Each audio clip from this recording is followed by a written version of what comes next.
Welcome to this chapter. In this chapter, we're going to be talking about conversions, overflow, and underflow.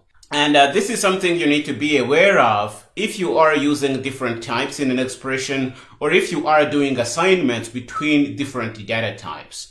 And there are ugly and annoying problems that can surface if you really not aware of what is going on under the hood. So we're going to cover that. The first thing we're going to look at is implicit conversions. And these are conversions that happen without your involvement. The compiler is going to do some judgment for you, and it is going to insert these implicit conversions. We need these conversions because technically all variables in an expression should be of the same type.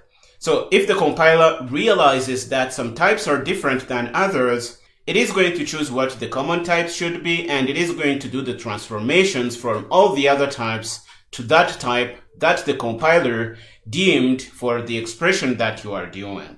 I know this might be cryptic. We are going to explain these things in the next few lectures. Here is a simple example of what an expression should really look like. For example, if you are doing addition and multiplication, this should be done on the same type. And here on the first line, you see that we only have ints, and on the second line, we have doubles. And we can do implicit conversions or explicit conversions to turn our data to this structure if we happen to have different types in our expression. And we're going to see how this works. Another thing we're going to learn about in the chapter is overflow and underflow. And these are behaviors that can come up if you are trying to fit something bigger than your data type can hold. For example, here you see we have an unsigned character type, and we know that this can only hold values between 0 and 255.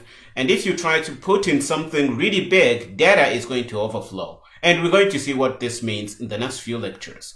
This is really all we're going to look at in this chapter. I am really excited to be explaining this to you.